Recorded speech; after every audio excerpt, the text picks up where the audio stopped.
Hey everybody, Joe here. Got another show for you today, this evening. um, we got to talk about what's going on in Michigan here. Yet another Democrat is exposed for serious corruption and some pretty wonky, crazy, fucked up shit. That I don't know how else to say it. So this is regarding the former Michigan Democratic Party treasurer.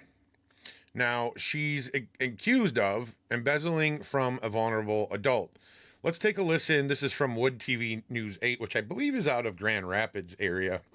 Let's take a listen to this. It's about 2 minutes. The Kent County prosecutor has filed embezzlement charges against a former official with the Michigan Democratic Party, while some politicians in Lansing accuse the Attorney General's office of meddling in the investigations into that person. News 8's Duncan McLean following this local case tonight. Brian, Chris Becker here in Kent County has filed those charges against a former member of the Democratic Party here in Michigan, Traci Kornak, who served as treasurer and has been a longtime active member of that party. She is charged with stealing money from a vulnerable adult nearly 3 years after the Kent County Sheriff's Department was asked by Adult Protective Services to look into the case. The prosecutor's office did not identify a victim of the theft when they announced the charges. Allegan County probate court documents, though, indicate that Kornak was appointed as a conservator for one Rose Bird in 2015. With ongoing court appointments, now even a year after Bird's death.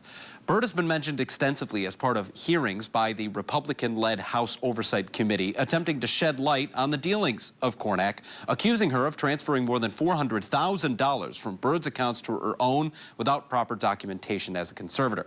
They also allege attempts by Attorney General Dana Nessel to quell those investigations after her office opened and closed an investigation of their own into Kornak with no action taken.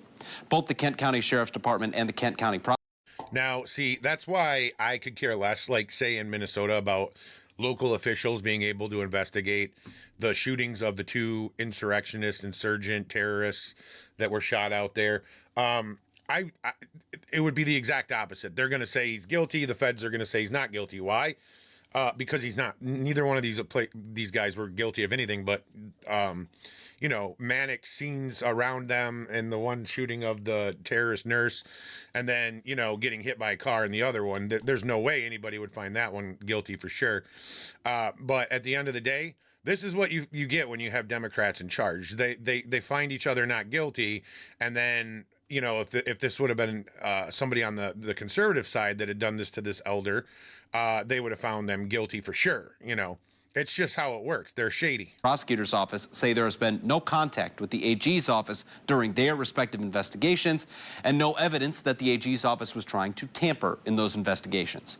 The Attorney General's office itself said in a statement today that their investigation into Kornak was not related to allegations made by the House Oversight Committee, nor the Kent County investigation and subsequent charges filed, or Kornak's personal finances at all. The Attorney General's office initially set out to investigate insurance fraud and said the committee has repeatedly. So she's guilty probably of insurance fraud, too, that they decided that they weren't going to find her guilty on. Yeah, isn't that convenient? She's buddies with these people, mind you. Repeatedly conflated those multiple investigations. So. The Kent County. All right, so there you have it. I will show you a little bit more from this entire thing here. We've got a little bit more to look into here. I did it again, guys. I forgot to turn off the opener. Okay, let me turn it off so that doesn't happen again. There we go. So this woman is absolutely insane. This is one of the guys from Michigan that is chasing the story. Let me bring this up for you. Because for the better part of 3 years, Traci Kornak, you remember her, the hobnob goblin with the fuchsia coat, can't find an elevator, ripping off an old lady, ripping her off. Besties, best friends with Dana Nessel, best friends with Gretchen Whitmer. Nessel opened an investigation. It was no investigation at all. And we have 7, 8 agencies that were watching this go on in real time. It's important to say that Traci Kornak was the Democratic state treasurer in Michigan. And in her day job, she's the slip and fall lawyer and was a conservator of a brain damaged old lady. Roll it. Rose also stated that she previously received mail at the facility, but now it goes to Traci. This was something we identified for you in our last hearing as well, that the mail had been redirected.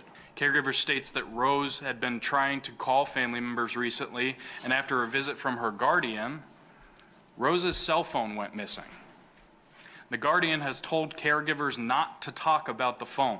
There is a large note written in the care log informing them that Rose's phone is not a priority. If she asks questions about the phone, they are to redirect her and inform her that this is not important.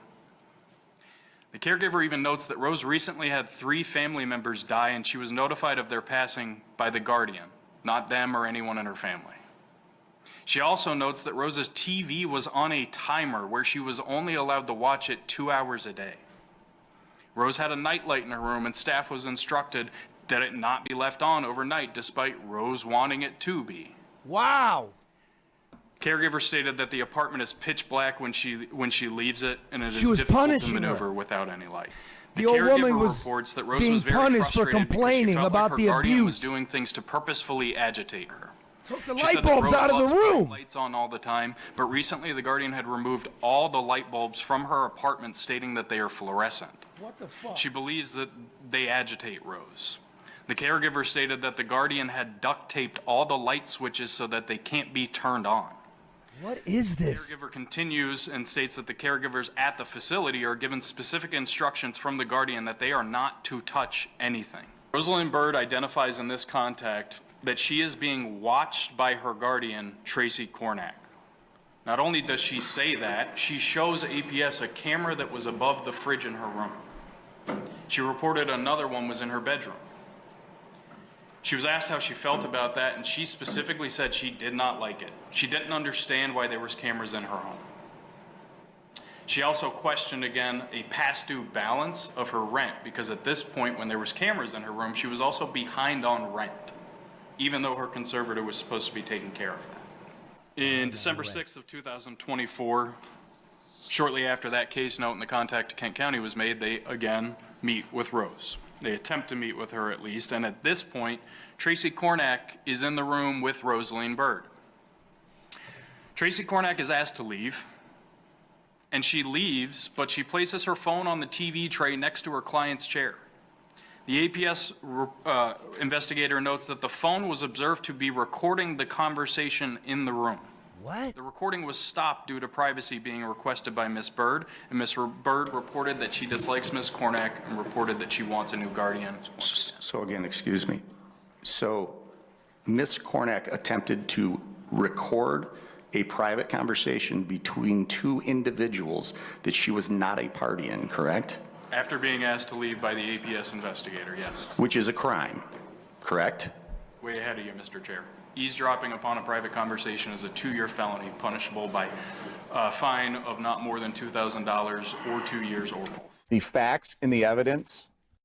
All right, so there you have it. It's absolutely insane what this broad was doing to this elderly lady. So it's pretty clear Democrats, they don't just hate, babies and children.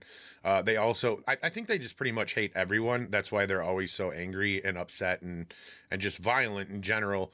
But there you have it. So this is an actual treasurer for the Democrat Party at one time. And this is what she was doing to somebody who was vulnerable. Let's just say vulnerable. Stealing her money, spying on her, making sure she had no light. Her TV was on a timer, trying to control every aspect of this poor woman's last few years on earth, just so that she could steal money from her and control her money and keep it and do all these things. Now, granted, this has not gone to a court of law yet. But at the end of the day, it's not looking too good according to testimony. So there you have it, guys. More examples from my state of the corruption within the Democrats that seems to just keep popping up. No matter what you do, it's going to be there because they are corrupt. Now, that's not to say that rhinos don't exist on the right and so on, and that, Republicans are sweet angels. But at the end of the day, these same people charged Trump for basically overvaluing his property when he was trying to sell it. The banks were fine with it, but they found a jury that was so blue that they were like, yeah, no matter what he does, he's going to be guilty. And they found him guilty of doing what millions of Americans do every day when selling everything from dishwashers to homes. But this is what they're doing behind the scenes. And this is only one example. I've got saved videos of fraud from all around the country that these people keep getting caught doing while in office or in power.